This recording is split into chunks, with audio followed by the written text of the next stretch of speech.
আমার খুব প্রিয় প্রার্থী শওকত মাল্লা।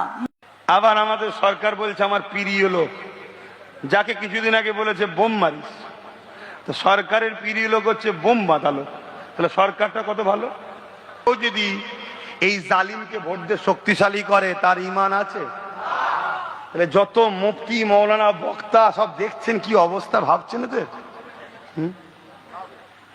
এদের যদি দম থাকে আমার সঙ্গে বাহাসের চ্যালেঞ্জে বসুক না।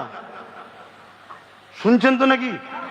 কোন যুক্তিতে, কোন দলিলে এরা প্রমাণ করবে? একটাই কথা বলবে, বিজেপিকে রুখতে হবে। তো তাই বিজেপিকে যদি রুখতেই হয়, তো বিজেপিকে তো আমরা রুখবো, কারণ বিজেপি সব থেকে বড় দুশ্মন মুসলমানদের। তো বিজেপিকে রুখার জন্য বিজেপির বুনের ঘাড়ে দায়িত্ব দিলি কেন? ওর জন্মটা তো হয়েছে 1998 কংগ্রেস থেকে শেষ করবে বলে টিএমসি দলটা জন্ম দিয়েছে বিজেপি। কে বলছে? বিজেপির লোকেরাও বলছে, টিএমসির লোকেরাও বলছে। বলেছে না বলেন? বিজেপির লোকেরা বলছে টিএমসি কে ভোট দাও, টিএমসির লোকেরা বলছে বিজেপি কে ভোট দাও। বলছেন না বলেন? এই যে আমার ভাইয়ের বিরুদ্ধে দাঁড়িয়েছে, ও নিজেই বলছে, ও নিজেই বলছে। আবার আমাদের সরকার বলছে আমার প্রিয় লোক, যাকে কিছুদিন আগে বলেছে বোম মারিস। তো সরকারের প্রিয় লোক হচ্ছে বোম বাঁধালো, তাহলে সরকারটা কত ভালো। এই কথা বুঝছেন না বোঝেন না? ছেলেরা গাচ্ছে দিচ্ছেন তো, খুব মনে কষ্ট দিচ্ছি নাকি? মনে খুব কষ্ট হয় আর দাওয়াত করবেন না।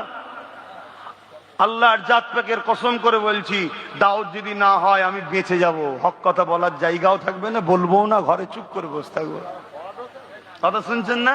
আর এসে যদি না বলি, জাহান্নামের কেঁচি দিয়ে জিভকে কাটবে কিয়ামতের দিন আল্লাহর ফারিস্তা। জিভকে টেনে কপালে পেরেক দিয়ে মারবে, হুজুরের বেটা বলে কি লাট সাহেব নাকি?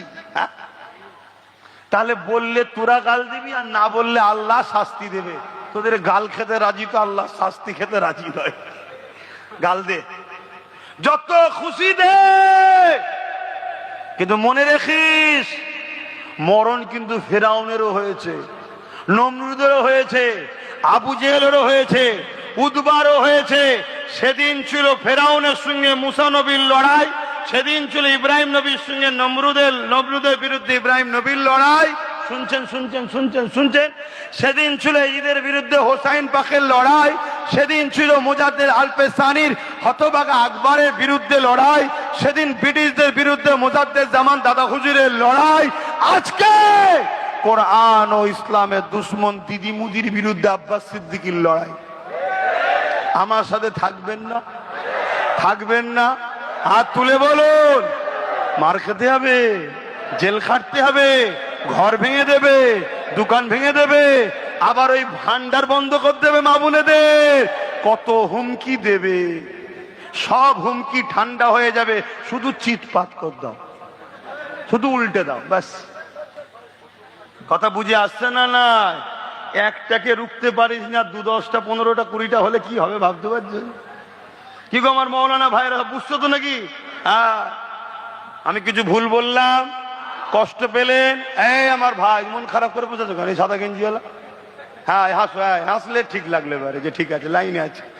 না হাসলেই তো টেনশন, এখানে কেউ বাকি নেই তো, সব ঠিক আছে, কোনো টেনশন করোনি। আমরা মরলে শহীদ, বাঁচলে গাজী। জোরে বলুন সুবহানাল্লাহ।